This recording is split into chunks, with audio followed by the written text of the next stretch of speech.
week, and That's true. it's so nice. It is. It's so great. That is true. I think what you guys are experiencing is called Stockholm Syndrome. We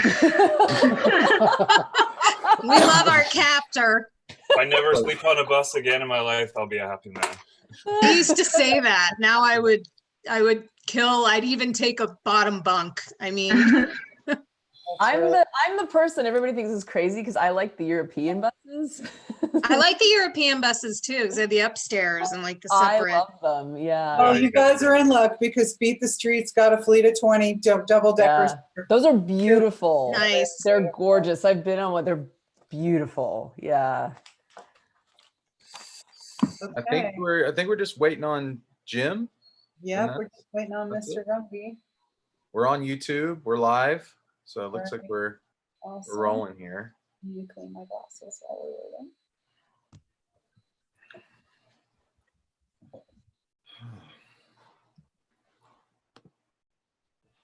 Anyone else wearing pajama pants besides me?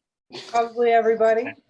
I actually Look, get dressed for up. these.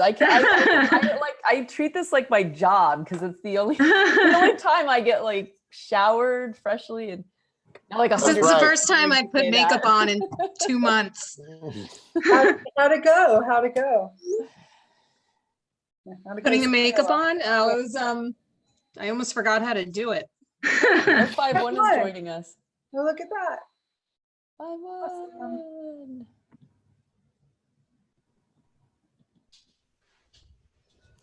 Hey guys, I'm just going to be listening in today, if that's okay. That's great. Totally. That's great, David. No problem.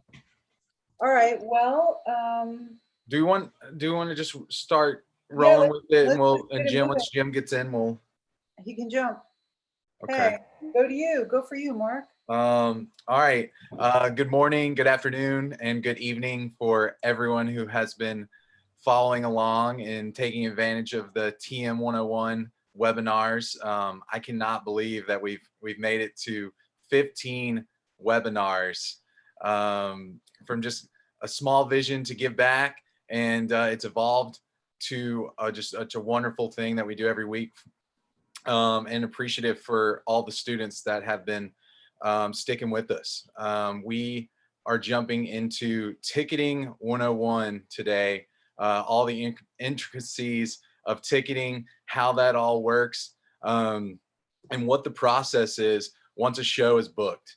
And so, yeah, so we're gonna start diving into that. I think Adrian's gonna take it from here, and we'll introduce our panelists who are joining us today. And yeah, thank you. Thank you so much. Good morning, everybody. I would love to introduce to you some amazing folks to have in the room with us for ticketing. We have Stacy Morantz with us. Stace, give a wave. Stacy does ticketing for the Allman Brothers as well as Kings of Leon. She works for Outlaw Concerts and Blackbird Presents. She's been with Willie and family forever, and we are super happy to have her chatting with us as a longtime ticketer from the artist side, heading down, and I'm not sure if we're all laid out the same way. In where are you, Tiffany? Is that Jones Beach? Yes, that's Jones Beach. Right, live from Jones Beach. That's an awesome background. Yeah. Live from Jones. See how well we know places. I can go, oh, is that Jones Beach? Yeah. So live from Jones Beach, it's Tiff Mastrocola, and Tiff does tickets for Live Nation Northeast. We see her at the Garden at Radio City. We've seen her for years at the fabulous Jones Beach Amphitheater. And we're so happy that she's going to join us today. We're going to break it down in just a moment about what happens in the first stages of ticketing. And then last but certainly not least, my good friend Steph Terrazas, who is now with Golden Voice, was with Niederlander for years. She's a West Coast promoter, box office person. We've done a lot of work together on the West Coast, and she's going to help us talk about what it's like to find tickets when you don't have any. And I didn't forget my buddy Ron up there. I said last but not least, but I didn't forget Ron. We have Ron Chamberlain with us. He's coming to us from Calgary. Or is that where you are currently? Are you? Yeah, I'm home in Calgary. Yep, he's home in Calgary. Ron does massive, massive shows around the world, and he's going to help us get our minds wrapped around production kills first out of the gate this morning, and how we manage them, how we set them, why we set them, and the life of it's all very interesting. Just to get right into ticketing. Ticketing is probably one of the most subjective parts of touring. Your folks want their tickets. For some reason, it will make or break their life if their tickets are not in the place they need them to be, when they need them to be available to them, how they need to get them.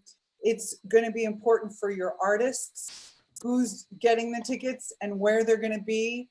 So there's a lot, you know, we were talking the other day, each little ticket is like $100 bill. So how we manage them, how we receive our reports, how we manage the inventory, how they go about being distributed. And it's just like a full, it's like we manage the movement of our crew, we manage the movement of our artists. We also have to manage the movement of ticketing. And that begins hopefully prior to the on sale. So the first thing that we're going to chat about at the moment is tour ticketing policies. So here's the deal. The first thing that I want to say, folks, put your tour policy together, whether you are doing comps for people, whether you have a no comp tour, if you have a limited ticketing policy, whatever it is, put it in an email and send it out to your folks and say, this is what we're doing. Please get me your ticket orders in. It is a comp tour. It's a no comp tour. You get 2 per crew member. However your policy is, chat about it with management and make it clear. Be mindful of your major markets. My policies are always no New York, no LA, no New York, and sometimes no Chicago, no Atlanta. We spoke a lot about knowing who your artist is and who their people are going to be, where they're going to be from, what cities are going to be important to them, and it speaks to how you manage it. You want to know what tickets you have coming in your deal, and we refer back to the deal memo. So you check your comp allocations, you find out how many comps you're allotted.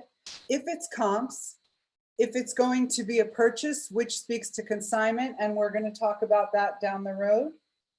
If you don't understand, or you don't have it, or you don't think it's right, you've got to kick it back to your agent and your managers. You do want to double back with them and make sure that they've held enough tickets in the markets that you think are important. For example, the majors, the industry majors, Nashville could be important to you also. That's a heavy, that's a sleeper. That one comes out of the woodwork. So from there, you want to make sure that your holds are placed. So that's what we're going to get into first, is we're going to have Stacy and Tiffany talk about what happens from the beginning of a show being booked as it relates to tickets. So the show is booked. We are hopefully prior to on sale. And guys, I stress hopefully, because one would think the ticket holds would be put down prior to the on sales. Sometimes tour managers are involved in the on sales. Sometimes things are put on sale way, way in advance, and we just don't have it. So we hope that folks like Ron and Tiff and Steph are at the helm and are using their intuition and their experience and saying, you know what, somebody didn't put the holds down, and they're either going to reach out about it or they're going to plunk some down, and we're going to talk about that together as well. There are safeguards, and we all know that on the day of the show, there better be some tickets. So this is how we're going to get from point A to point B. So I'm introducing Stace and Tiff, who work together quite a bit in the New York market, to talk about how we do our holds, how the on sale process works. And over to you guys. Who doesn't? Okay. When it's done. I'll talk a little bit about the holds, and Tiff can go through the on sale process. So when you are doing it on behalf of an artist or tour management, you're working hand in hand with a promoter to implement the holds prior to the on sale, because once the show goes on sale, if you don't have holds in, those tickets go to the public. So you know, this doesn't just include artist buys and artist comps. This can be anything from VIP packages, and you oversee the fan club seats and press and promo, and then separately, not related to the artist, you have the venue holds and the promoter holds and everything like that. Once that's on sale, I don't know if this is for a discussion for later, you're taking the same holds, and if you're lucky enough to have a successful show and there's limited inventory or no inventory, it then becomes a balancing game of managing the holds, and does the label really need 100 tickets, and do I really need as many buys as I held? And you factor in these holds prior to the on sale, thinking, well, it's New York, LA, of course you're going to have a higher amount of what you want to hold back because you have all the industry. And then you know, if your artist is from whatever hometown they're from, you have to factor in, do I need more for the family in this particular city than I would in this particular city? So it's all kind of a balance.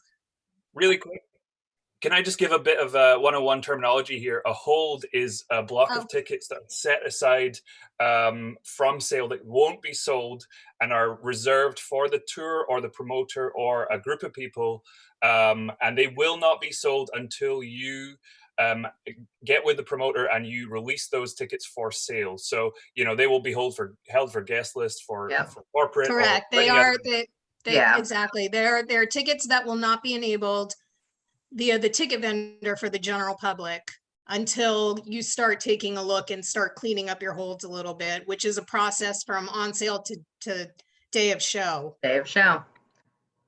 And then Tiff can tell you the process of building the show and putting it on sale. So as a promoter, when we book a show, when the booker has booked a show, they give us all the ticketing pricing, scaling for the house. And then what we do is we add holds for the contractual comps that are in the offer for the artist. And I reach out to either management to make sure there's no label holds or artist buys, especially in New York, we get a ton of those, or any promoter promotions that the band might have, any VIP packages.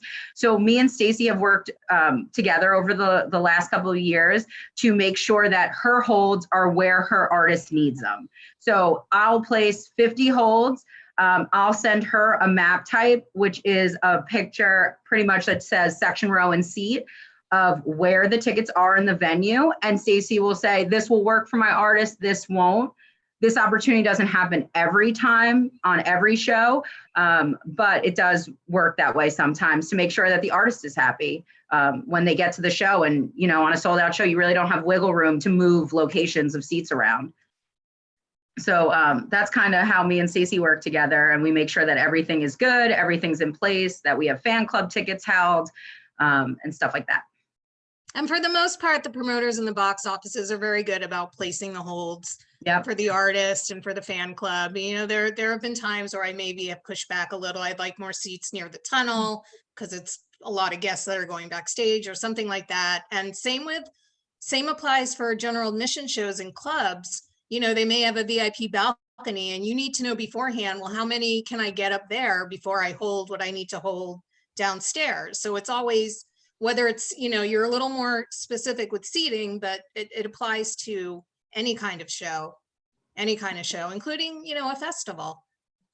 Right. Now, when we're talking about clubs, generally you're in a club and clubs are usually fully GA. They, you know, so it is what it is. And in club situations, you're really dealing not so much with actual physical ticket holds, but with guest lists and guest list management. And we're going to break that down a little bit further down the conversation. And then you move into your PACs. Can you guys talk a little bit about when you get into performing arts centers? I'd like you guys to explain a little bit about what happens when you run into those seasonal ticket holders, the folks that, because the performing arts centers and the theaters are also, they generally will have a season ticket buying audience that comes to see, you know, the Broadways and the other kinds of non-concert type entertainment. So those folks get right of first refusal of some.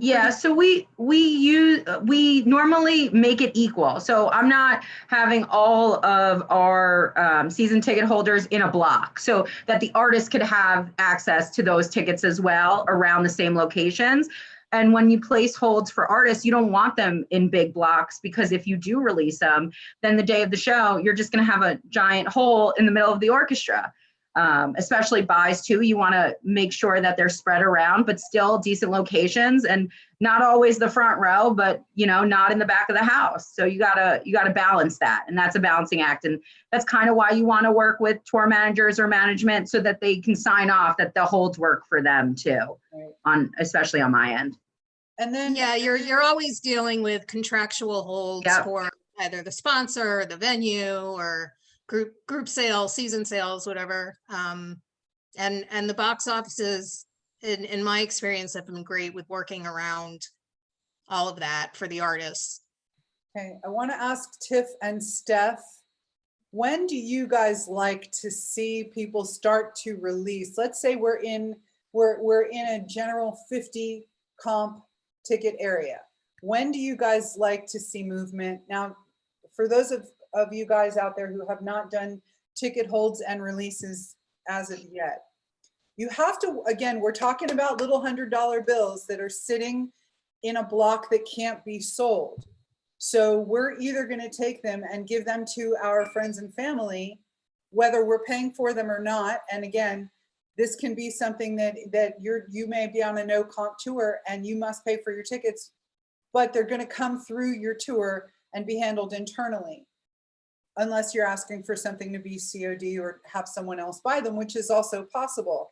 And there are a number of ways that tours handle ticket purchases internally. Sometimes if you're a Live Nation tour, you'll send a form through to Live Nation. Mm-hmm. In other cases, you'll be potentially maybe using Live Access, which is a master tour platform where you can control your own sales.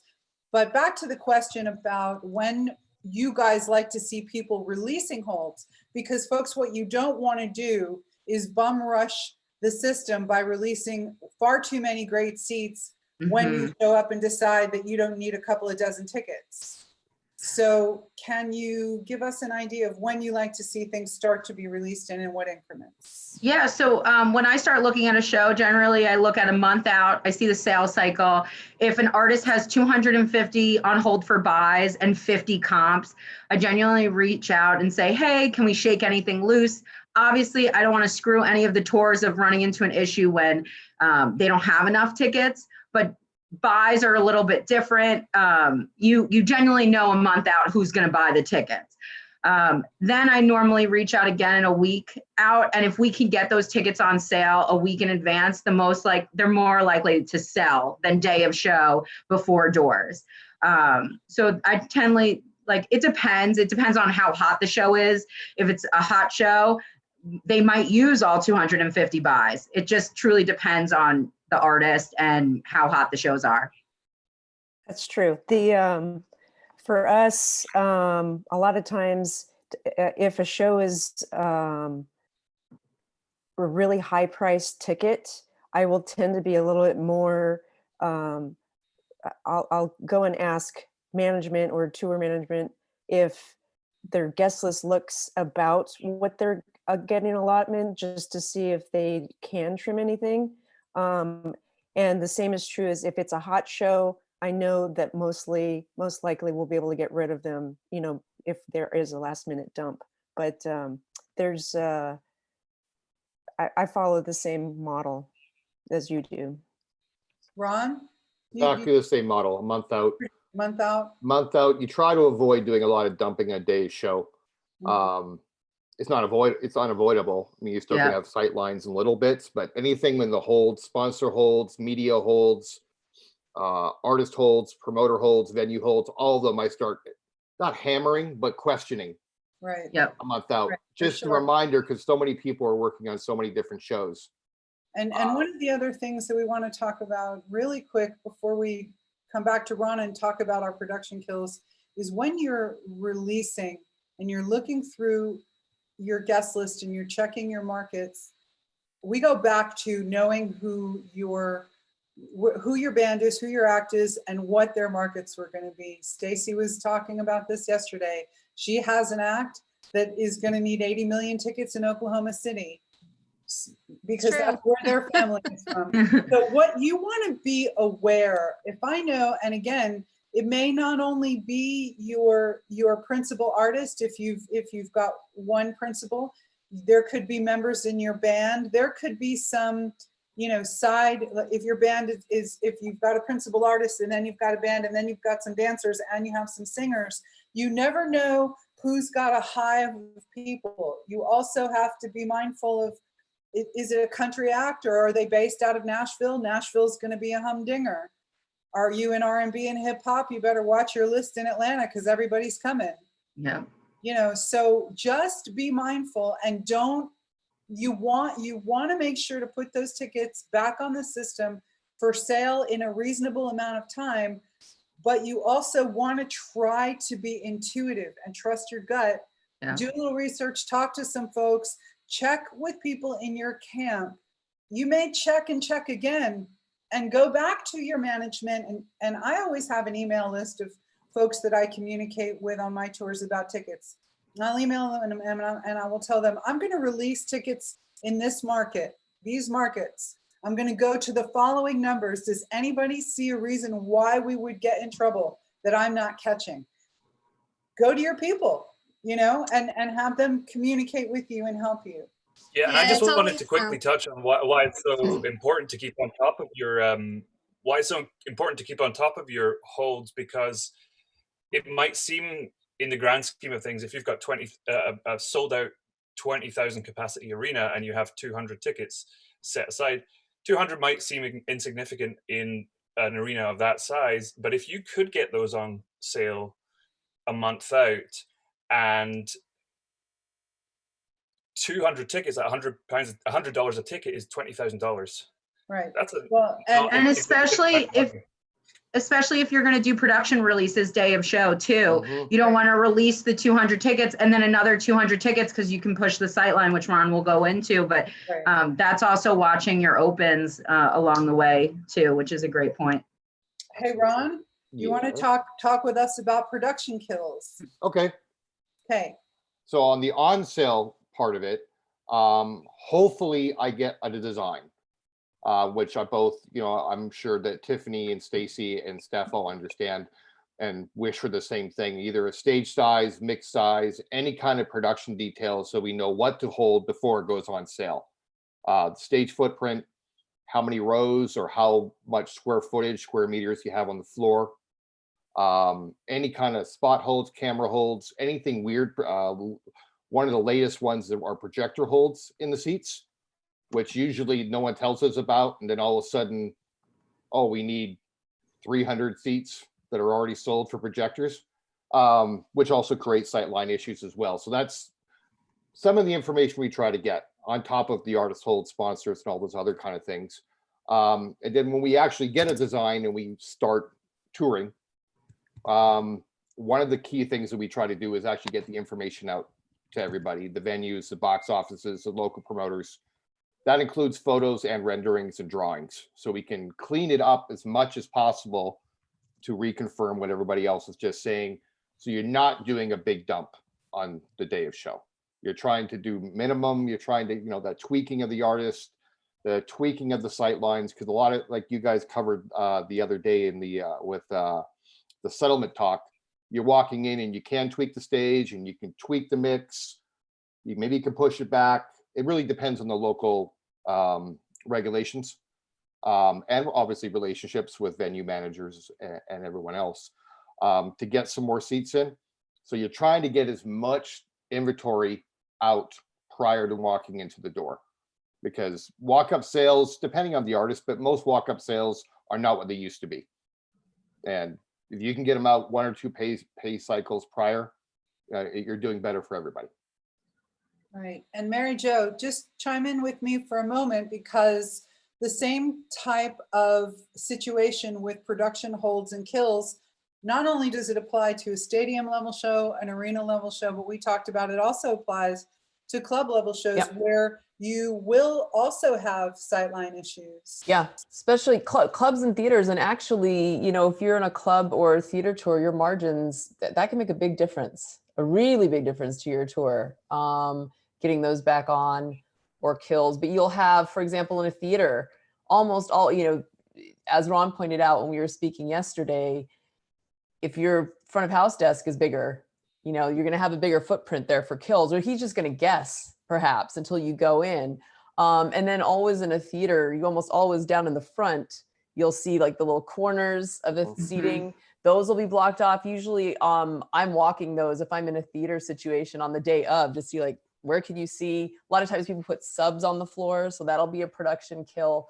And even in a club situation, you need to be aware of that. Like if you're carrying a desk with you and it's going to go in front of house and it needs to go in front of the club's front of house desk, you're eating up some real estate there on the floor. So it's not just particular to to arenas. Right. And No, Ron, actually, it's exactly the same. it's What you learn and what you do in the clubs and theaters transfer right over to arenas, festivals, and stadiums. It's all about square footage. I like to say it's all the same. You just add more zeros as you get Exactly. on every level of touring. Yeah. Dollars and trucks, all this. Ron, Yeah, exactly. Ron, will you show us a hold map? Will you show the Okay, gang? I'm going to try this. We tried this yesterday. We're going to try it again right now. Is You the can do it. document open? Is the All right. document open?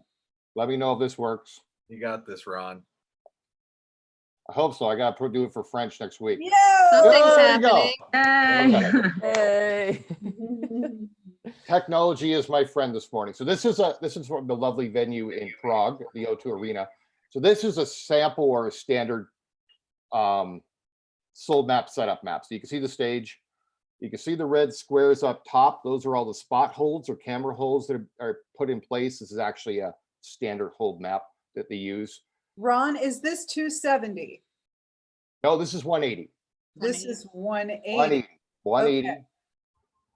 Okay. So 270. If I knew you wanted that, I would have had it prepped. No, this is just a little So bit of a background. 240 would be, I don't know if you see my mouse or if it's Yeah, actually, okay. Yep. So 220, 240, 270. So 270 always takes a little bit of the upper quadrants around the back. I got you. Okay. Yep. So this is 180. Thank you, sir. You're welcome, man. In behind, you'll see some more production holds here. It's kind of a standard in arenas because of the height differential between lighting, sound, and if you put in some cameras in behind, you're going to hold a mixed shadow in behind here. What else did I have on this map? You got a camera hold over here. And yeah, so that kind of gives you a rough idea what we play with when we put stuff together and on sale. This has all been already checked out as far as distances for capacities. This happens to be a double barricade show. And With a GA floor, double GA floor. double GA floor. The key, if you don't know how big the stage is, or you don't know how big your stage is, if you're planning, always hold more room back here, upstage. Quick changes, video wall, ramps, you name it. One of the key things that I always have a problem with when I put arena shows on sale blind, it's like, I don't know, is they always are starting to ask for more and more stuff upstage. I usually hold 8 to 12 feet if I don't know. Guys, I want to just take an opportunity now that we have this lovely color-coded map from Ron. You're looking at your GA floor, and then you're going to notice that you've got the green sections, the blue sections, and the purple sections. These are price levels, and we call them, industry terminology is going to give you GA, P1s, P2s, and P3s. So when you know that, let's just throw it out there and say that your P1s, and let's pretend for a moment that this floor was seated. So where you see green stuff, where you see blue there would likely be green.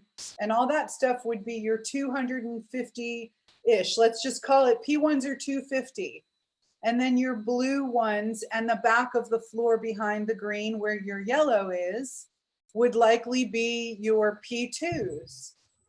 And then upstairs on your upper levels is going to be your P3s. Now, there can be many different P levels, P1, 2, 3, 4, and then we're going to show you audits that are going to break your mind, and we're going to get into the Domino's box top family 4-pack and how you get 27 prices instead of just 3 or 4. But this is how it starts out. I think at this point, we can just start to move into, Mary Jo's going to join us, and we're going to talk about audits. You can unshare. Yep. Ron. We're going to start talking about audits and things like that. Okay. And we've got 3 types of audits, and we're also going to show you small venue, a Ticketmaster audit, and then a newer system that Steph is now working on called the Axis system, AXS. All the systems have their own pros and cons, Ticketmaster being the most widely used, and we'll answer some of those specific questions about ticketing as we move along. I do want to put on all of our guests' radar that we're going to just touch on flex ticketing, some dynamic pricing as we get into audits and whatnot. And let me just give a brief explanation. Flex ticketing or dynamic pricing is done on the day of show. When you're sitting and you're watching how something is selling, you have the opportunity to adjust the pricing so that it becomes a more revenue generating opportunity. If you see a certain price level is selling gangbusters, but you've got a nearby section or some seating nearby that jumps up in pricing, you have the opportunity to flex that up or down, and you can do so to generate sales traffic at any point during the on sale. And Ron, do you want to speak a little bit more to the flex and dynamics, since you probably, you and Tiff can trade back and forth on the pros and cons of Go ahead, Tiff. dynamic pricing, ladies and gentlemen. I mean, it's great, and I use it a lot. It's as far as on sales in Europe, it's a newer thing compared to what's been happening in North America, and it's actually been a bit of an education. I like it because, like you said, if you see something selling well, you can continue the trend, you can continue it, and it can obviously increase the gross for everyone. On the other hand, if unfortunately the show isn't doing that well, it actually does have, it's an amazing tool as well, as you can flex the other way. Yep. To make the sell line of the audience better. And that, I really do like the tool a lot. It really has no disadvantages whatsoever. Yeah, you can use it either way. I mean, we love it either way. It fills the room when you have a price point that is selling, even if it's a little bit cheaper, or if you have a hot show and another price point is flex it, you know, you can flex into that price point, which it does create a little difficulty on the audits, but it's a great tool either way, and it helps you fill that room. So it's great. And it helps with even Dave show releases. If you're releasing a ticket at doors that just became available at $250, it might not sell, but if you can flex it down a little bit to sell it and get that money in the bank, then that's a great way to use it as well. Right, and it's really a way of dealing with your in-market economics, because we can all try very hard to have a broad overview of a tour and think we know what the economics are going to be, and then things can change, or they can be different in a market, or there could just, sometimes we see slowness in markets that we have no rhyme or reason, and the only thing we can really do is try to take some action. And this is the action that the ticketing department can take in conjunction with marketing to go, okay, let's send a blast out, and maybe let's flex a section or two down and give some more economical seating. And that's also the manner in which we do these promotions, sales promotions, buy one, get one, family 4-packs, and so on and so forth. So I am going to do my attempt at technology here. We're going to see if technology likes me as much this morning. It didn't earlier. I had a moment. I'm going to show you guys a small club, if I can get it to pull up. I'm going to show you a small club audit.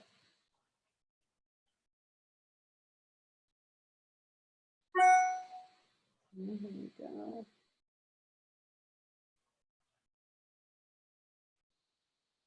And technology. Yes. Here we go. Okay. There you go. There you go. So this is actually a small club audit from a club in a club/theater in Seattle. We had 3 ticket types, all at the same price. 720 sold. Artist comps were on top if there were any. And we have talked about this. In some cases in clubs, your comps are not going to be in the manifest. You're going to want to sell every single thing and maybe have the opportunity to keep any comp guests outside the manifest so that it doesn't encroach on your sellable capacity when it's only 720 tickets. And this one will tell you by price level how things sold. It's all the same, just different distribution. It also tells you how they were sold. And then your basic cap. So this is going to be a very, very general club audit. Ta-da, super simple. Okay, Tiff, you want to hit us with a TM? Sure. I'm going to use the one that Ron sent around yesterday, which looks like it's from a stadium, which is a Yep. good one to see. So I'll share this one. Can you see it? Oh. Yeah. So this is a Ticketmaster audit. So you'll have your ticket types on the top, which will have A type, J type. Each column normally refers to a price point, but that changes a little with dyno pricing. But it could either refer to a section or a price level. However, the venue really has their venue shaped out on Ticketmaster. Then you'll have your platinum tickets. Some concerts will offer platinum. So that's all the ticket types on top. Then you scroll down and you'll see today's sales. So that's anything that happened that day. So it'll show you what was done by phone or internet, or even what the box office did. It'll break that out. But then it kind of totals out at the bottom and it says total sales. Now that will be total sales for today. So it looks on this one, there were comps pulled, there were tickets sold, and then the total for that day was 420 tickets on this event were pulled or sold in some way. Then if you scroll down a little, it'll total out sales for the whole event through the sales cycle. So you'll have all of your ticket types that were sold and available on phone, the internet, what was sold at the primary box office, again, the secondary, and then it totals out the sales for the whole event. So right here would be your total tickets out and the total gross of the show. So it totals out all of the sales from all outlets, all ticket types right here. Once you get to the bottom of the audit, you see your kills, so that's any unsold inventory. And then you'll see your opens, which is how many tickets were left unsold on the event. That's a number that, you know, you can kind of see where the pricing, maybe where you should have flexed it a little bit, or what price level didn't work towards the end of the show. Then you'll have your seating cap, which is the total capacity to the venue.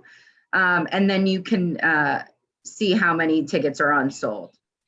So that's a Ticketmaster audit. It's a lot to take in, but it does give you a lot of good information, especially when you're trying to settle out a show or see where you guys have ended out for the night. Tiffany, can you tell us the difference between a Ticketmaster regular audit and a qual for? Because all of us have talked about it on various sessions, as have some of our guests. Yeah, so I actually have a qual for up.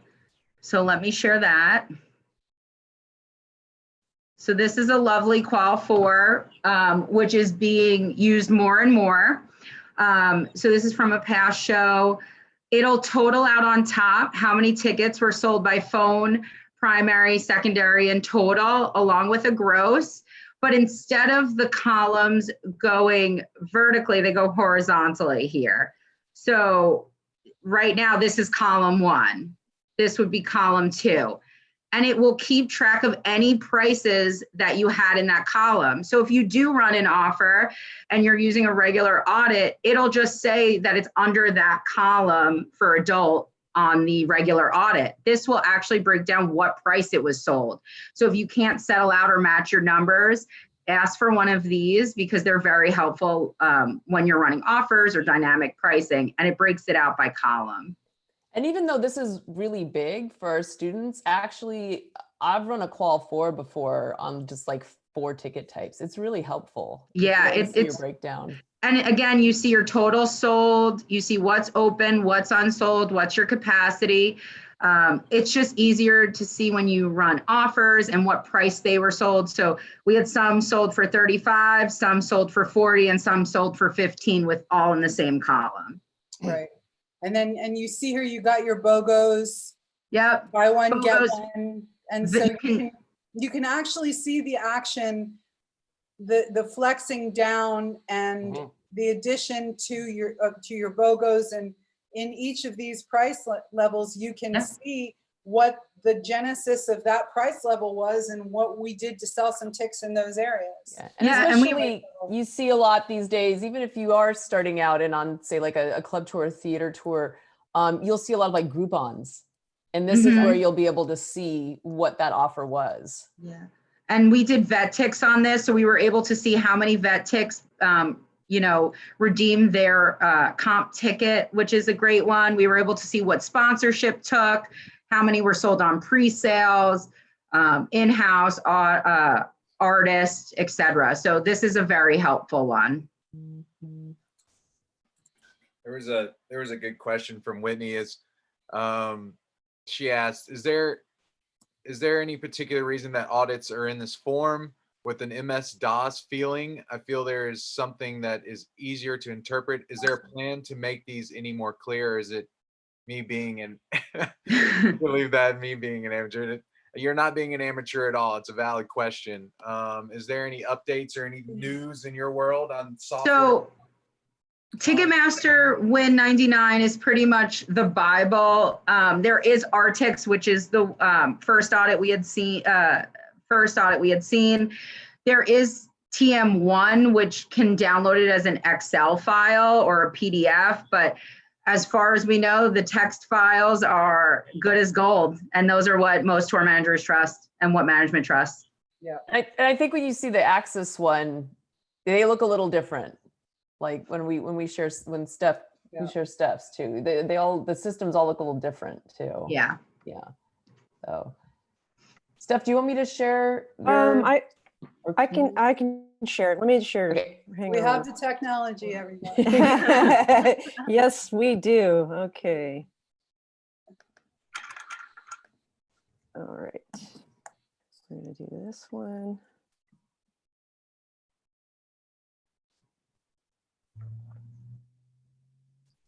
Okay, so this is a simple audit for Access, and this is similar to a Ticketmaster when the price codes are up above where your pre-sale, in this case there's data show, consignment, and then it breaks everything out. This one has everything broken out by which channel, like if it was online or at the box office. The total sales on this one, you'll see in this kind of grid here. And in this type of audit, you can have the comps separated out where, so it's easier to see your total sold. So there's the comps in this case is 54. The total sold is 1926, so you can quickly see what the total sold is. There are different versions of an audit that will combine everything, and that's fine. But if you want to know what you really sold, this is the kind of audit that you would like to display. and at the end here, there was only these production kills that remained, and the capacity, as you can see, is down here, and your totals sold is up here. Now, how do I switch? We have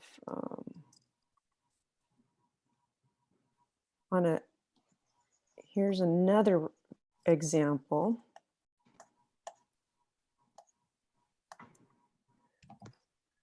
This one has a little bit more ticket types. As you can see here, this one has several different comp versions of tickets. So you can see here, when, let's see, in this audit also, we put the comps off to the side, and in what you'd like to do on Access is ask for a base ticket audit that has the what's it called? The price. I'll get it for you guys. It's called with the show price, with the price codes shown. So that will show you, that'll do this breakdown of the comps. But those are the two differences there. Most of the time you'll want a base ticket audit because a lot of the times you're not, facility fee and things like that, you're not going to want to deal with on your settlements. Okay. So guys, what we want to just touch on quickly is why we need to have these audits and what they help us see. So we definitely need to make sure once, and if you can refer back, are we still sharing? Do you want to? Perfect. If you refer back to settlement, when you recall the columns and they showed you your ticket prices, and then you've got your sold, your kills, your comps, and your unsold. The ticket audit is the way to make sure, and again, because in theory, every single one of those little ducats is $100 bill or more, give or take, you want to know exactly where all of those are. A Ticketmaster audit is going to tell you where every single one of those little scraps of $100 bill paper have gone. Now, because we do so much electronic business and we have Ticketmaster outlets and this and that and box offices and so on, and there may be so many prices, you want to make sure that the bottom line matches. You've got your gross revenue. You've got to make sure that your revenue numbers match. And this is how we figure out where all the tickets were sold and at what price they were sold at. We need to make sure that the comp numbers match. And if not, who got some free tickets? Where did they go? We can go back and figure out where. We'll find out where, if marketing holds were taken. So it's just it is the single most useful tool to find out how the money and economics of your income for your show have been generated and how it's moved around. And again, every time you're moving a ticket, you're moving some money. And that's one of the most important things that we need to touch on. And I think Jim Runge is going to help us talk a little bit about how we manage guest list. That's really, really important. And Jim, we did talk about knowing your markets and, you know, setting your guidelines and so on. So let's throw it to Jim Runge on guest lists. Yeah, so some of this, sorry, I came in a little late, so I missed the tour ticketing policies, which kind of runs into your guest list area, because you've already set up your policies. You know what you, based on what your comps are, is based on what you're going to do for your guest list. But you're also going to, there's also going to be variables. It depends where your band is from, where management is from. There's always going to be the major cities: LA, New York, Nashville, Boston, you know, Chicago. Some cities are going to be bigger, either business wise or family wise, that you're going to be dealing with. So one of the things that you do is you definitely know know that ahead of time. Either check with, I mean, one of the first conversations I have with the band and with the crew is, where are you going to have guests? Where would management find out where they're going to have people, what their expectations are, and then setting that up with your band themselves, and crew. A lot of tours now are becoming, which is a godsend, I think, for most tour managers and ticketing people, is no comp tours, just because it makes your life a hell of a lot easier just saying, you say no to everybody, or at least in theory. Yep. But I think you set your limitations. A lot of times, depending on the tour, say, crew doesn't get comps, or crew gets 2 tickets per show or 2 tickets per week, or whatever it is, you set it up. There's always going to be variables. You want to set it up. I always say tickets got to be in by 24 hours or the night before, having all your comps in order. There's always going to be that person in the band that's going to come to you for last minute stuff. One of the biggest mistakes you can make is saying, like, well, I can't do that. I said it has to be in 24 hours ago. It's the quickest way to get home on a plane, by telling your artist that they can't have comps. You can try to set rules. You can try to set limitations. They're going to do what they're going to do. It does. Even the nicest band members, you just resign yourself that at doors they're going to come with you with 10 names, and you better figure out how to make that work, because going to them and telling them that you already turned in the guest list is not going to go. I do, however, there's ways to finesse that. I usually say, do to them. I usually turn in my guest list, which I think I don't know if we want to talk about that in this part, but I always turn in my guest list at sound check. Sound check is my time with the band's going into sound check, or if the band doesn't sound check early afternoon, I'm finishing up my guest list. I already have passes done. I have most of it ready, but I'm finalizing everything. I'm printing out my paper. I'm getting it to the box office. If they come to me after that, I just nicely say, guest list is in. It may be some time before we do it because it's already organized. I'm gonna have to redo things. It may be an hour or so. And I think it's also good to, even if they come to you last minute after doors, and let them know that in the future, if you want to have your guests with their tickets when they arrive at doors, that you should probably do it a little sooner, because it may be an hour or two before we get to it. It's probably going to happen faster than that, but it's good to let them panic a little bit, knowing that because they were late, that their guests may not be taken care of as soon as they show up, because they didn't do what you asked them to do, which was do it several hours beforehand, or at least think about it. And it's also a point of, like, making sure you ask. I always go in before I'm done, does anybody have any names, to make sure, because the last thing you want to do is print out another guest list, and then you got multiple copies and all that. Guys, is there anything that I'm missing before we get to the end of the night there in guest list? Mary Jo's going to lead us in a little bit of the finesse of what we go through when we're doing that ticket Tetris. Yes. Of dealing with your actual tickets. Yeah. Yeah, and I think one thing I think we did with this is on our notes, so I don't know if we know what copy is, but the end the numbers at the end of the night. One of the things I do is I like to get my guest list back to me at the end of the night, so I can see who showed up, who didn't show up. I want to know it, because it's always good to let people know, especially if they've made demands of you for guests and their guests don't show up.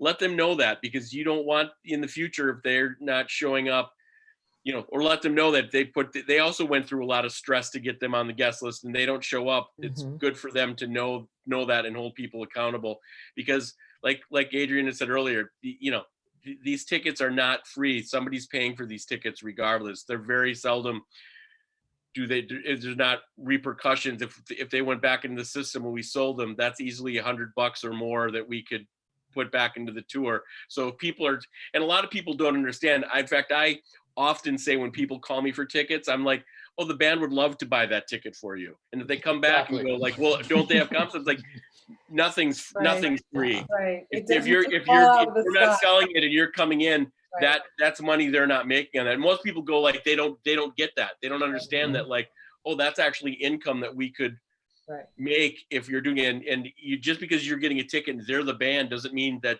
somebody's not paying for that or there's not something there. So I like to get them back at the end of the night so that I can hold accountable and just know who showed up and who and or if there's a problem and why they didn't get their tickets, or or if I saw the person there. Sometimes it's good too, because sometimes you'll see that person there and they were snuck in the back door because they didn't go pick up their tickets, and I want to know about that too. Yeah. Yeah. Like, what do they do? How do they get in? It's like, oh, I just gave them my laminate. Right. We could have sold those. Now you've got big Yeah. holes, because artist tickets are always great. They may not be in the Yeah. fifth row, but artist tickets are great. So now you've got holes in seating, and you've got people burning up those $100 bills. Yep. And at the same time, $100 bills. you're one other reason that's really useful is that management are going to ask you, especially in your major markets, if you're with a young band, what press turned up? If we have a press list, who turned up? Did Spotify turn up? Did Apple Music turn up? Did this guy from this radio station turn up? They're Yeah. going to want to know that information, and if you have it to hand, rather than to go back and chase for it, Yeah. it's going to be make your life much easier. Yeah. And another thing too that Dave Norman just brought up, and it's also to do is a lot of times I like to keep extra passes and extra tickets at the box office too. And it's important to be communicating with that box office person, have their information, meet them, know who they are, because it's going to save you a lot of time during that day. We like And to as call well, those our I'd like to have- oh shit tickets. The oh shit. And as a Back box office pocket. person, I appreciate that, And I know. also like to keep some in my back You hold- pocket too, because sometimes people will come in the back, You they'll hold some tickets and copy some tickets and credentials to the box office. You kind of cover your bases. Yep, So and you're I have not in my running back pocket and forth. sometimes. Yeah. Yeah. Well, it A lot all of goes times back. our artist goes to dinner with his family, and all of a sudden he's bringing their family in through the back, and all of a sudden you have tickets, and you don't have time to send somebody else. So if you have those tickets in your pocket, you can say like, "Oh, here's your tickets. So go to your seats." Yeah. I so try to be say ready for any scenario. 6 back pocket tickets till the very, very, very last moment. And sometimes I make a choice. If I have an artist that showtime is 8 and doesn't go on until 8:30 or 8:40, that gives 40 minutes for the Out of the Woodwork gang to show up, and that's when it's going to happen. Mhm. Yep. And I always keep an extra pair in a secret spot, like in my case or something like that. If I'm out of the office and running to the box office and somebody shows up, I can call somebody or text somebody in my office, be like, go in there, grab those Or I'll tickets. keep it under my computer sometime, even just under my Under the computer. Yep, Under the computer. is a Don't good give that one spot. away, because that's Now we where told everybody- everybody we have to find a new now. spot. But I change it up. It's not going to happen. I there. know. And So I'm gonna that brings us to Mary Jo and talking about why we put ticket Yeah. locations on our guest Yeah. list and our guest list management. So I'm for going the to talk. evening. Yeah, so I'm going to talk about actually the best practices for assigning those comps once you've got all this information and your guest list form and getting that in. And So you want to be informed, and just the way that a ticket audit tracks your $100 bills from that standpoint, your guest list should be able to help you track your $100 bills that you take into your personal system and distribute amongst your family and friends ticketing, because you're going to want to know where that stuff goes. Yeah, exactly. If it's a seated show, I'm mostly going to talk about seated shows because that's easiest to track. But a lot of these points, most of the points are applicable to GA as well. But if the show's a seated show, in particular, I like to get my comps as soon as I'm finished sitting up in the morning, so I can start allocating.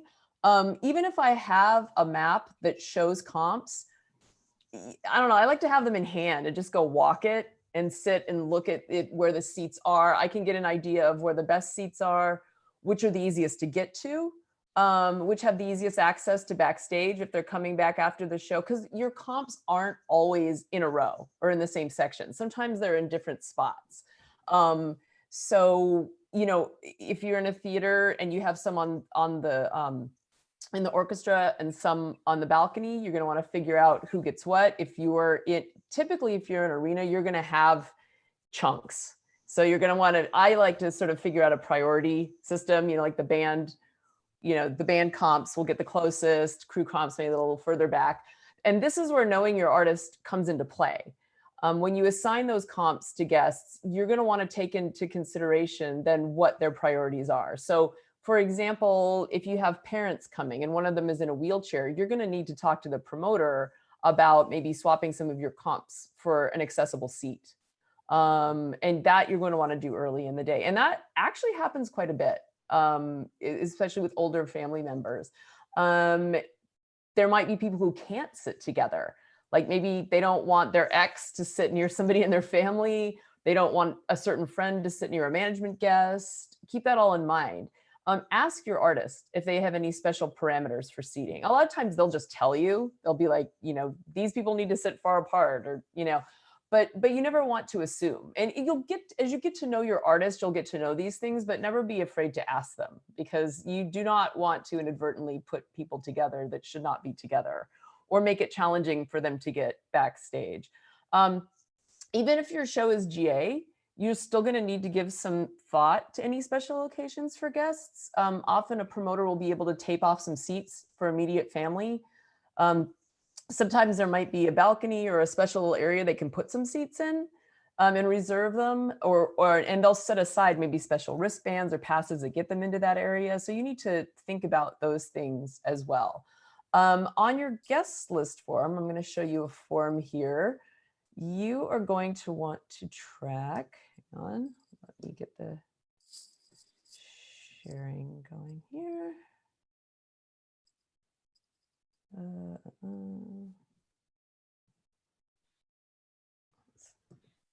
Okay, can you guys see that?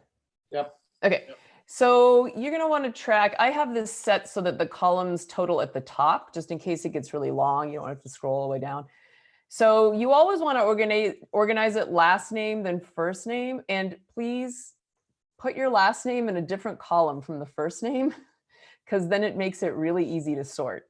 I have the number of tickets for each name, the ticket type. For me, that was, it could be anything, like it could be seated, or it could be GA if I want the person to have GA, or seated. That's just notes for myself. These are all the different pass types: working, photo, VIP, hospitality, after show. We just had a lot of different types on this. Who's guest, you want to keep track of that, so you know. This where it says initial on this, I like to do this on all my tours. I put the initial so I know what initial to put on the pass. So for us on that tour, that was just an identifier. So if it was like, you know, John Smith's guest, I might put JS, and then I would know that on the passes that get enveloped, I would put JS. Then I always do section, row, and seat number. Always track those. Keeping track of, I'm gonna stop the share. Keeping track of the seat locations will help you be aware of where everyone is sitting. So you can find people if you need to. You can let the artist know. I actually usually print out a list of their guests. If there's, I get really detailed. Like I'll separate it per artist. You know, if there's several different musicians in the band that have guests, I'll give them a little list of, you know, I'll break it down so it's simplified, but I'll say, this is where everybody's sitting. So if they need to know, they can go. Also, if you need to, it also makes it easy for you to grab those guests at the end of the night, because you're probably going to have to do it. Also, if you need to make a swap, or a guest cancels on you, or you want to reassign the tickets to someone else, or you need to consolidate them into one envelope, you could just call up the box office and you can tell them the location of the tickets. So you'll have a record of that. If you need to, if you decide that like these people aren't coming, hey, we want you to throw that back on sale, we want you to reclassify it, you can just call them, and in these systems, in Access or in Ticketmaster, all these box office systems, you can just say, okay, hey, these 2 tickets that are, you know, section 102, row A, seats 1 and 2, can you please put those on sale? And you can just do that over the phone. They can do that all in the system as long as they have the location of the ticket. So it's really, for various reasons, it's really important to track those tickets. It'll make your life easier. And I save everything. You know, it's like I know a week after the show where somebody's mom was sitting, you know, and if I need to match it up to a map because she said, oh, I couldn't see whatever, I can do it.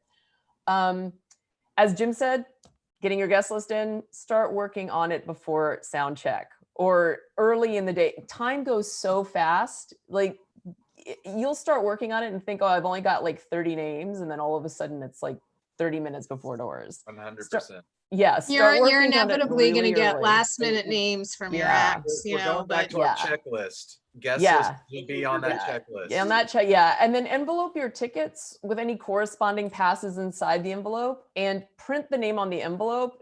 You can set it up to print. Some people just handwrite it, but always do last name and then first name. And I like to put on the envelope what's inside it. So that corresponds. I like to use my own envelopes. Usually the box office will bring you envelopes. It's just your preference. Print your guest list and bring a copy with the envelope to the box office before door. So even though you have all your names, everything on the envelopes, print a copy as well that corresponds, and make sure you sort the guest list by last name alphabetically. Appreciate it and greatly. organize your envelopes or alphabetically, and also keep a printed copy for yourself of that. Don't just think, oh, I'm going to save paper and I'm going to look at my computer. Yeah. Keep that in your One in pocket. my office, Yeah. two always with me, one in my pocket and one to the box office. And sometimes I give one to the promoter rep to Yeah. just, it doesn't Yeah. hurt for everybody to know. I email it to the promoter rep and Yeah. the box office and whoever Yeah. else in the box office. Yeah. I print And- out a copy, leave it on my desk, carry Yeah. one with me, and Yep. put your phone number. Yes, and put your phone number on number it. is That's a what I was big gonna one. say. Yeah. And also, like, and I will often, you know, if I'm just leaving one on my desk that somebody could grab, oftentimes I will leave the seat locations outside the print area. But anybody like promoter rep, or if I have one in my pocket, box office, if you're on a tour that is with security, that's carrying security, even if you're support act, you might want to give that to security so they know where all your guests are. Yeah. And even if it's a GA show and you're just handing over a list with a stack of passes for the people that are noted on your guest list as needing passes, there's no reason for you to really envelope a ticket if it's all GA, but still make sure you get it to the box office early, before doors, well before doors, because especially on GA shows, oftentimes people are lining up real early and they can help facilitate getting people through that line more quickly. And even though you don't have physical tickets, typically they're printing them out or handing out a wristband or something. It still takes time. So they, get it in early. And honestly, on GA shows, a lot of times, like I said, those guests are showing up.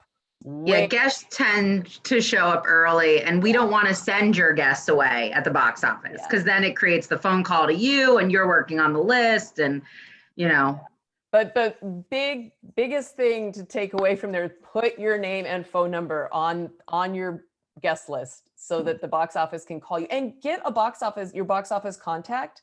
Make sure you you meet with them and you get their name and number of who's going to physically be in the box office so you can communicate with each other. So, Also, an important thing I learned is that when part of what we were talking about earlier is that when you're telling your artists about tickets, I usually tell your guests that there will be no tickets until an hour before. And I usually shoot for this an hour before doors. So, because you'll get people in the after, I get so many from band members going, my people are at the box office and they don't have their tickets at load in. And I'm like, too many stories. There. You haven't even given me their name yet. So how? Yeah, exactly. Start there, like many stories. You'll have your tickets. Yeah. Come back later. Do not come back asking for tickets before then. Yeah.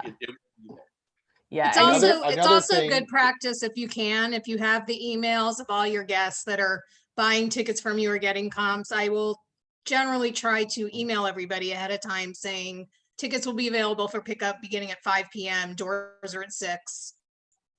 Another thing with the box office, if you can get a hold of your guests, tell them where the box office is. Give them a map. Yes. Yep. Saves so many phone calls, so many emails, so many last minute texts. Tell them the box office, like you guys just said, opens up 2 hours, an hour before doors.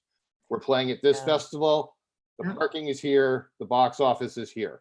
And sometimes box office will have a certain window for artist guests. Get with the box office manager and see what window guest list will be at. And then that'll save your guests some time getting to the box office and getting their tickets. And I also tell people, go to will call, because people don't know what will call means. We do. Yeah. We're all like, will call. And people are like, what's will call? If you have it, give it to your artists. A lot of times, if I don't have the emails, give it to your artists or give it to the people who have guests and say, here's the information, get this to you're responsible now. I've gotten your tickets. Now you're responsible for getting your guests. If there's a problem, give them my number. I can get them in if there's an issue, but you get them where the tickets are. You send this to your guests. You know who they are.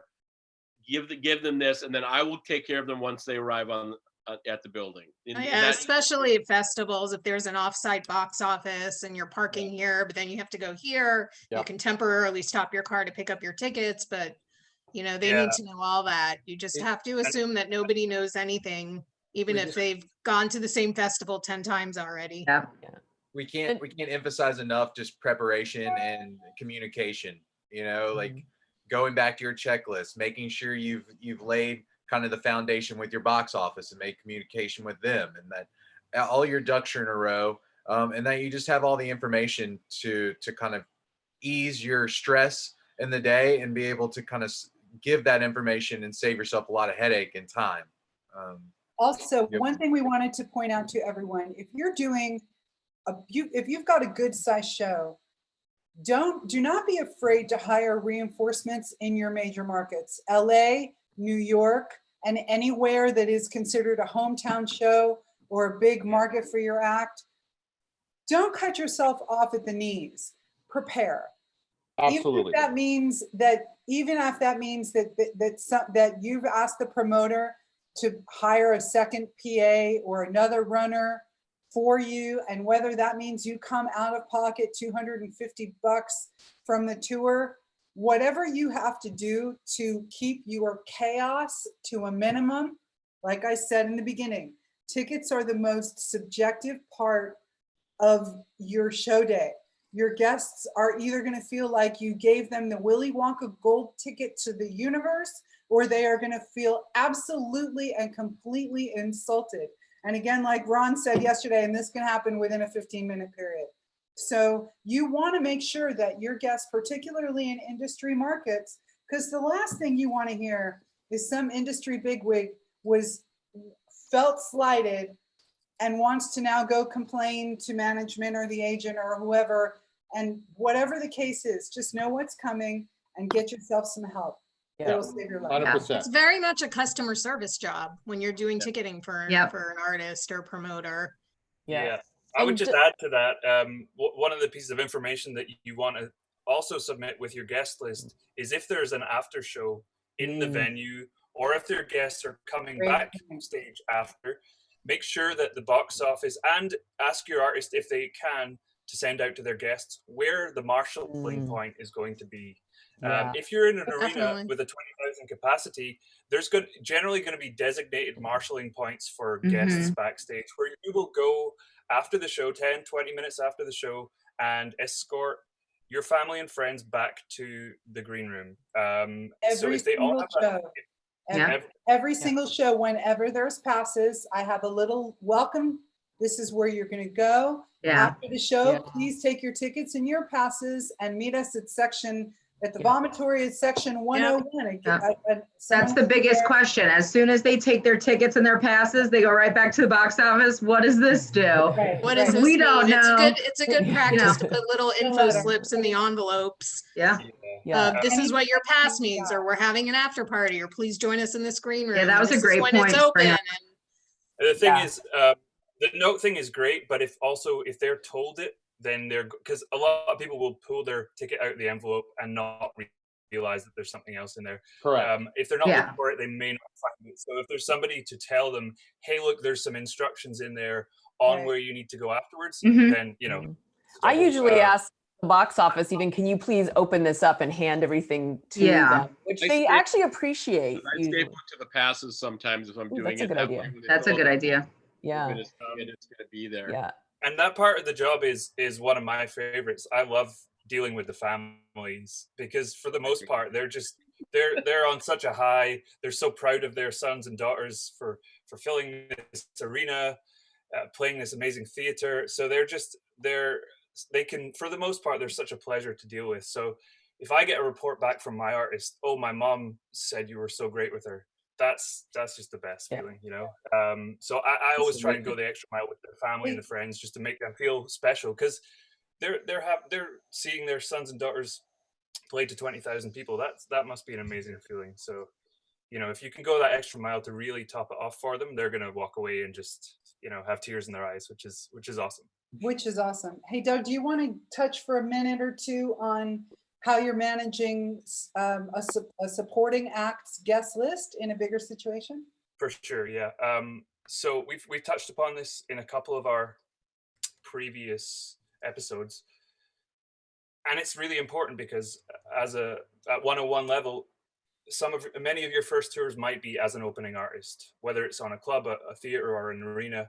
The process is different from headliner, but it's the same across the size of the venue you're doing.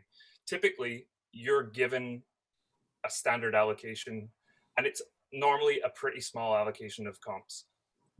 9 times out of 10, you're given that allocation and you have little to zero wiggle room. So, you know, if you've got 5 comps per city, you've got 5 comps per city, you know, and for the most part, that allocation is going to be wildly different from what the artist management wants to achieve, especially if you're with a young band that's blowing up. Press wants to be there, label wants to be there. Everyone is this. You've got this hot new band, and they're going out opening on an arena tour, but you've only got 5 comps per city. You know, your management might want to get 40, 50 people in on the New York show. It's not going to happen. So, it's not going to happen on your comp list at least. So you need to have an open and frank conversation with management. Say, here's what I've got. I don't have any wiggle room, especially if the management is less experienced. They might not know how hard your allocation is as an opener. And from there, you want to have a conversation with your headline TM, speak to the tour, and start building a relationship. They're not going to give you any more comps in New York, LA, Nashville, Chicago, London, Berlin, whatever. You know, those major markets, your tickets, your allocation is going to be your allocation. But if you're able to build a relationship with them and say, look, hey, my band's from Calgary or Winnipeg or Minneapolis, you know, outside of the major markets, is there any chance you might have some comps to spare for me there? And if you've got a good relationship with them, they might throw an extra 10, 15 tickets your way because they might not need them in those markets. So that's an important relationship building device. You can really get some brownie points with your artist and with your management if you're able to claw, you know, double your allocation in your home market for your artist. So it's something to be aware of. I think one other, you know, it's important to not overstep your mark. Know your place. You're on somebody else's tour. In the grand scheme of things, you're of very little importance in terms of your comps to the headliner. That they have their own whole situation to be dealing with. But if you are able to build a relationship with them, they're going to be more amenable to helping you out, and that goes without saying. Myself, as a TM on a headline tour, I like to check in with my support, find out where they're from, and say, look, I'm not going to be able to help you in some of these places, but if you're from wherever, you know, if you're from Atlanta, I know my artist doesn't have a big contingent there. And typically, we haven't done a ton of comps in that market. So, you know, I'm not guaranteeing it for you, but let's check in a couple of days before the show, and I might be able to throw some extra tickets your way. And that's a nice way to welcome somebody onto the tour and build it from the headliner's side as well. And then, so you know, the headliner pulls up a map of the holds, which we're going to do right now, and I'm going to show you where Doug's holds were. So, can you guys see it? Mm-hmm. All right. So this is called a map type, everyone. This is a Ticketmaster map type. Forgive me. Here are where Doug's holds are. They're in section 10, section N, rows 6 and 7. And it looks like we are in seats 29, 31. We're in odd, which means we may have had some continental seating here. Is there continental seating at this SB Bowl stuff? No, it's some sections are odds and some sections are evens.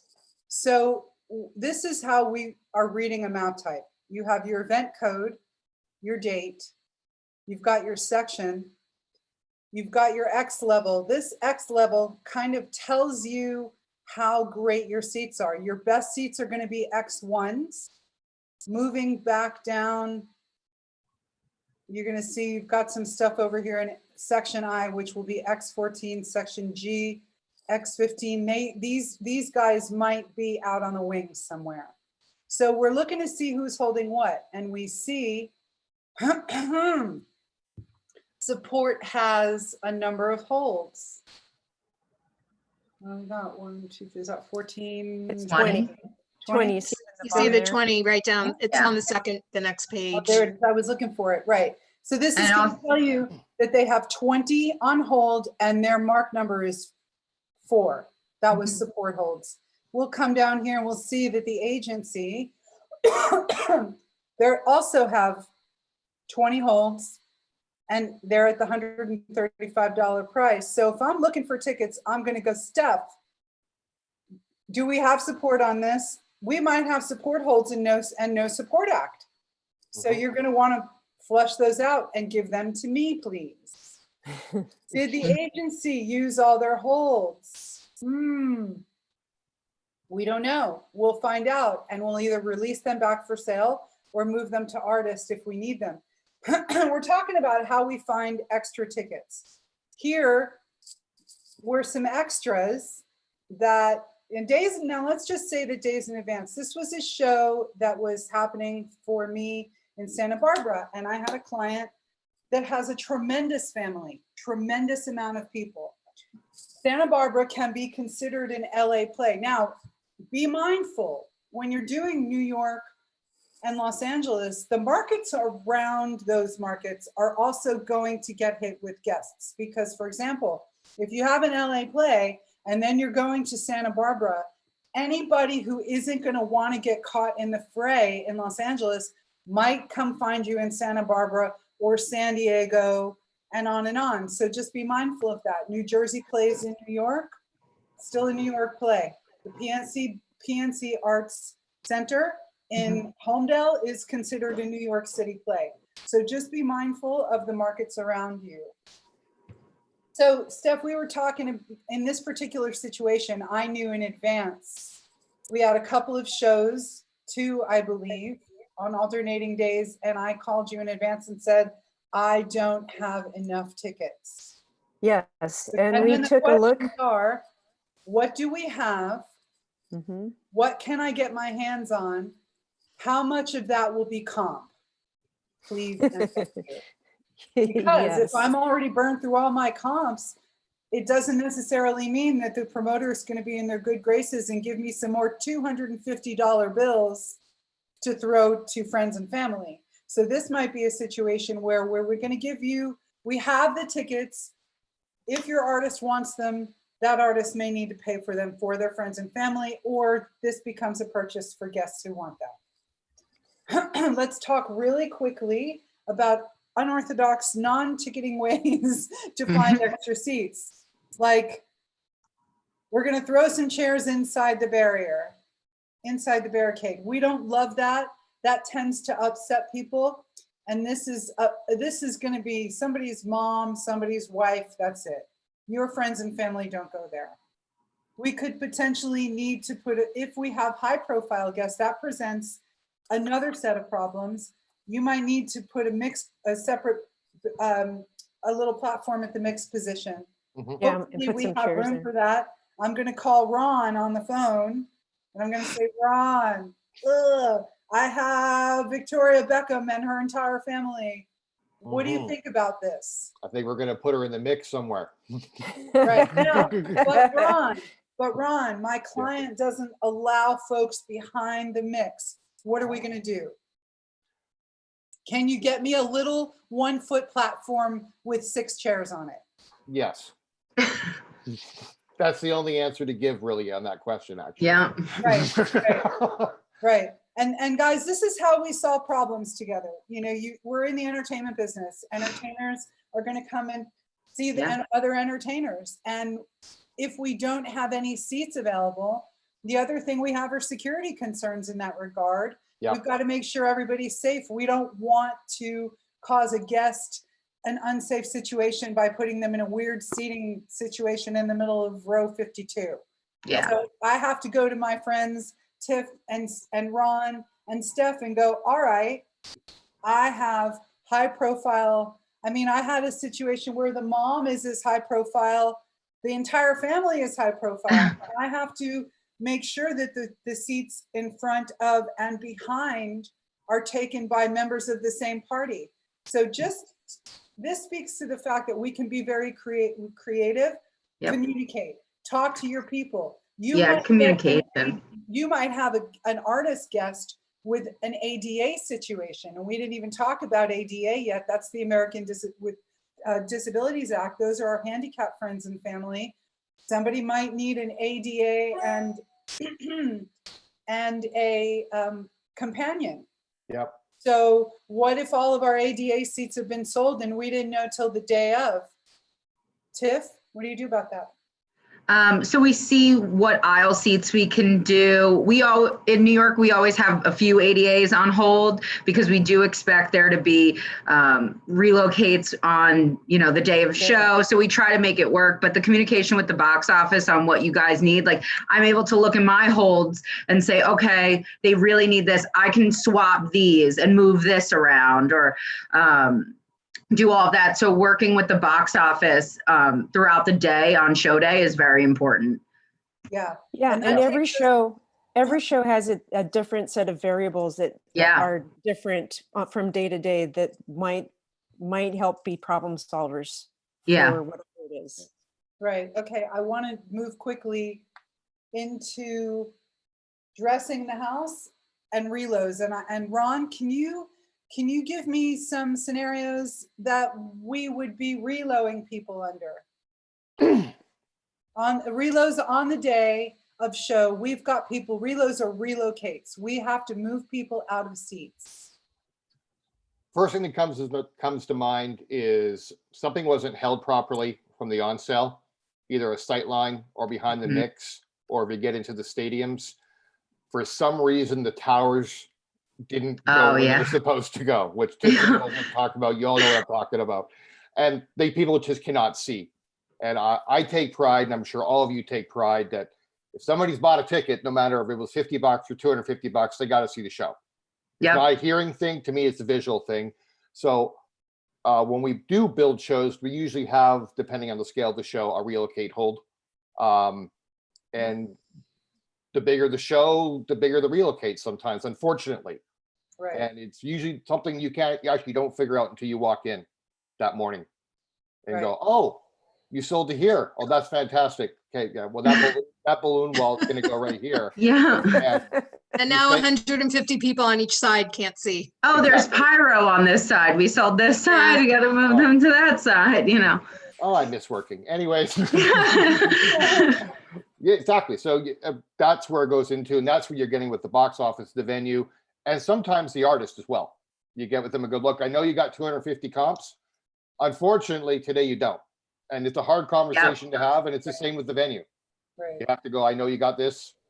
You pull it together and you fix it.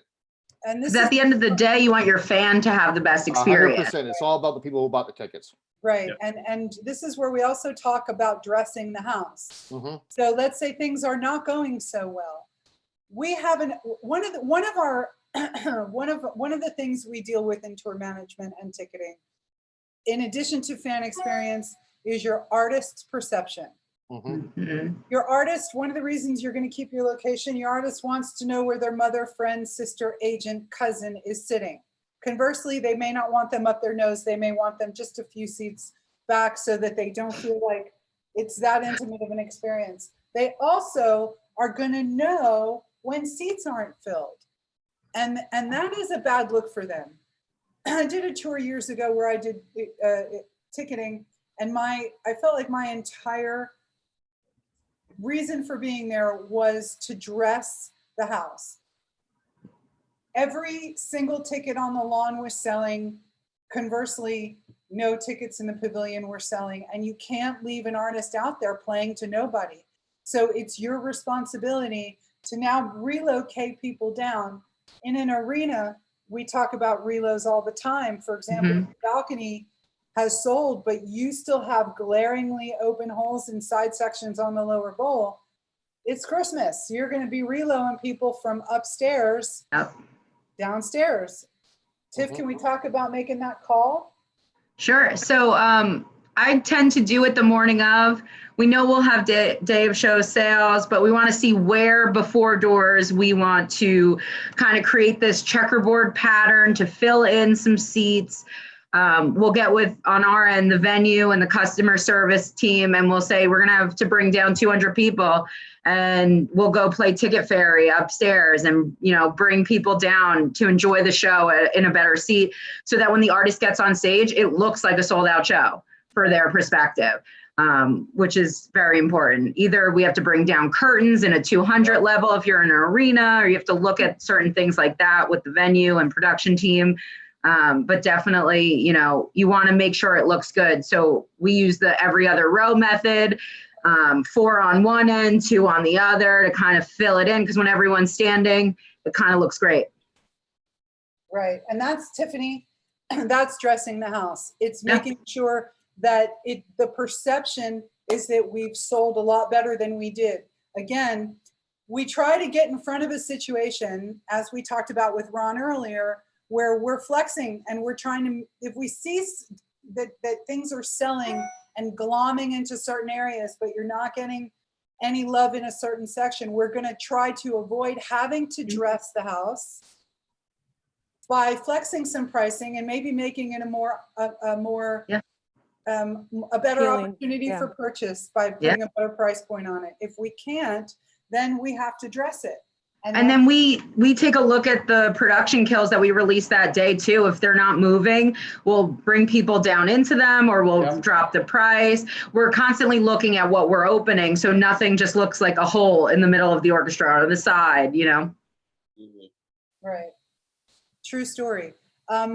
Okay, so I think, does anybody did we miss anything? Have we left any stones unturned? Our esteemed panelists, can you think of anything we didn't touch on in a ticketing 101 scenario? No, I think you guys covered it all. More than it all. We did good, guys. The other thing Questions? that we wanted to talk about really quick is, there's a feel good at the end of this one too, and that is, if you've got some spare tickets, or you had a pair of front row tickets on hold in every market for contest, but the contest didn't necessarily run, and now you have a big hole in the front. We have all taken those tickets and gone to the highest point in every venue to play Ticket Fairy. Some unsuspecting fan got some nosebleed ticket and is up there in full t-shirt, hat, has all the merch. That's the fan that you want to play Ticket Fairy with, and take them down and put them in a front row seat. And you want to, for your own moment, take in how happy they are when you surprise them. It's That's part of the job. It's Best the part of the day. best. Absolutely. Yeah. Yeah. To take somebody from the top, or you find fans, you find mothers and fathers who haven't been to a show in a long time, and some of them, they don't believe you. I was telling you yesterday, sometimes I had security called on me, almost arrested, try to do the right thing. But to bring somebody down and put them up front, and they cry and they hug you, it's a 10-15 minute thing, but it makes you feel good, and you've done something nice. Yeah, For sure. And No, I Tammy, wanted to to, answer Tammy's question, we bring people down. Those are reloads. There are times when you've got to relocate Yeah. people.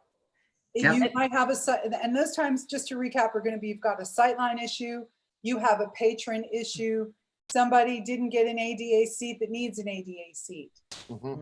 You have you've got a house that didn't sell well, and you want to dress it, make it look good. This is also, we didn't really hit on papering too much.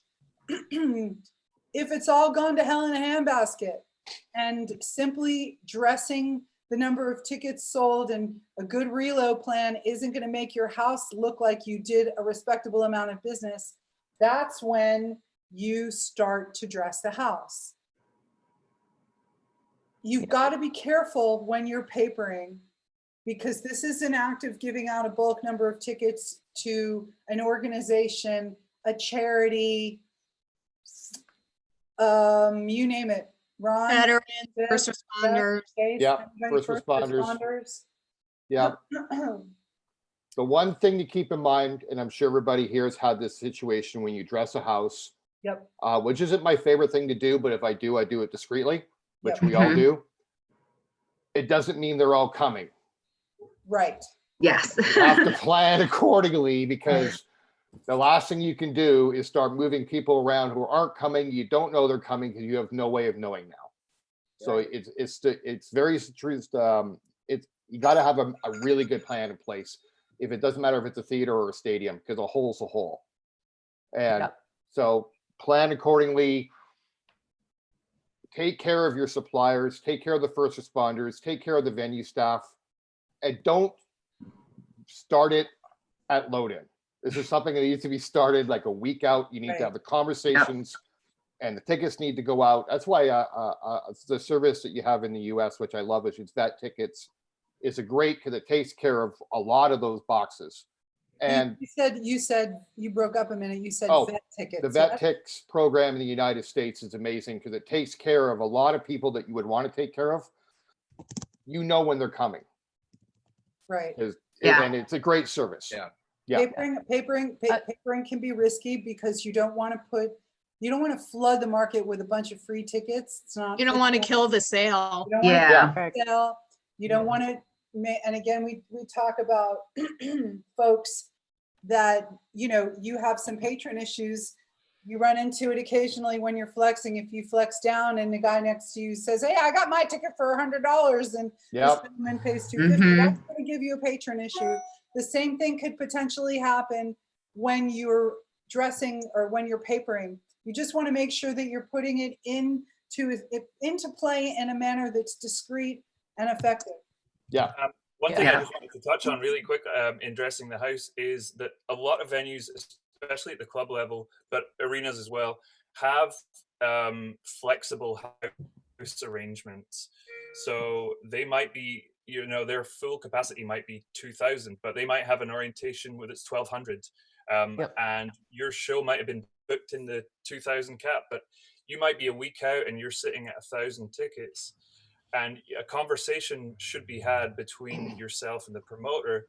Okay, we're at 1,000. What do we project for next week? Are we looking at closing this off and keeping it to the 1,200 cap? Because then, the optics of a sold out show, if you're realistically going nowhere near 2,000 and you're not going to hit points in terms of your deal, you might want to keep it to the 1,200, sell the show out and keep it busy in the room, make it look great for your artists, great for the patrons.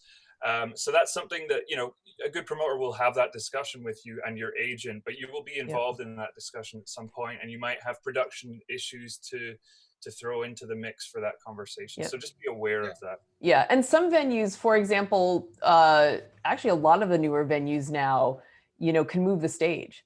Like the 930 Club can, the Anthem can, there's a few Mission. Yeah, like they can move the stage. So it's going to look good no matter what. It's not as, like putting drapes up or anything. I wanted to bring up one thing we talked about yesterday, and Steph, I think we were speaking about this with you, and we actually had a question about this earlier from John Paul, which he'd said, how do you deal with sponsors and others, for example, like third-party ticket sales, not showing up if tickets have already been paid for? It's showing is paid on the audit. Oh, like secondary? Secondary, or like say sponsors, like a sponsor paid for tickets and gave it to people. So I think you had been touching on how you like to handle that, or not sure how to handle that. I think in the case of a resale, there's going to be tickets sometimes that are on the market that have sold, and then they put them up for resale, and sometimes they don't sell, and then there's these empty gaps. In those cases, there's kind of nothing you can do about it. And when you have an artist that wants to see people in the house, you guys, we will talk about how we can remedy that. But unfortunately, the ticket is sold already on the system, so we can't technically give it another life, like by putting. I'm gonna interject here. In the genesis of this conversation, we didn't talk about scan counts. On the Right. evening of the show, we request and receive the number of tickets that are in the house by percentage as we're from doors to when we're calling showtime. This helps us to know how the influx of the crowd is, how many of the purchased ticket holders are in the building. And it helps us to make decisions. First of all, some artists have rules about not going on stage until X amount of people are in the building. Fair enough. This is how we see that. We get them every 15 minutes or so automatically sent usually. So that goes back to Steph and Stacy and Tiff and Ron talking about unfilled seats that we know have sold. Or Not- have entered. Or have have entered. entered. Yeah. Yes. Or have That's, Okay. yeah, that's how we can gauge if people are either late or if they are just arriving all at once. And hopefully by the time the principal is about to go on, that number of scans has already been eclipsed. Right. And that's an important tool too, is having that drop count, that scan count too, because it will tell you if you should hold to 10, and you should have a plan set up ahead of time. Are we gonna hold the doors? What's the maximum we can hold? Yep. Do we want to, and that's why you use that as a tool, because you want your artist to have the maximum amount of people in it. Or if you're in a theater, the last thing you want is people walking in during that first song. So if you can hold doors 5-10 minutes so that you can get more people in the door, so your artist is going to be pissed off because he's got people, with flashlights going down the aisle as he's trying to do his big first number. That's an important tool that you have and use is that scan. Yeah. And you can start having the curfew conversation at the same time. Exactly. And make sure when you go, that's something I forgot to bring up earlier, is when you're dropping off your guest list with the box office or early in the day, make sure that they have your email address or your number, however they like to send out the scan counts, and let them know you want those every 15 minutes when doors open, or I like every 15 minutes, and that's how they usually go out. But you can do them in different increments and make sure you can get on that. That is something that scan counts are so nice for, because you can just see everything in real time. Yep. Gives you a lot more control. Or the TM1 system you can get on your phone now. Yep. That was Yeah. a godsend for me. Because I work in Europe a lot. When I actually get North America last fall, I never had the opportunity to use it. And I just had it. Oh, bang, bang, bang. Okay. It was all in real time. It was amazing. Yep. The TM1 app is awfully handy, that's for sure. Awesome. All right. Thank you guys for taking a moment and joining us. Thank you Thanks for for having us. having us. So, Yeah. Look forward to seeing you guys back out there sooner than later. Agreed. I know, I can't Everyone wait. be safe. Everyone be safe and healthy. Yes. Just to All end right. Thanks to everyone for joining us. Have a great Monday. on an ending Yeah. note, Bye, everyone. Bye. On an ending note, Wait, Mark. I was gonna say next on this Thursday is security. We're gonna be diving into that, so keep an eye out for a new event page. we've got Pete Beadle joining us on Thursday, don't we? Yes, we do. Pete Beadle Nice. from NPB Security. So gonna do keep a an eye out for that. conversation. Obviously, you can follow us on all our socials that we have available for you guys. Updates, news, and then if you want to be a part of it, you can send us an email on our website. And thank you for everyone joining us today for Ticketing 101. thank All right, you. be safe, guys. Thank you. Bye, guys. Bye. Bye.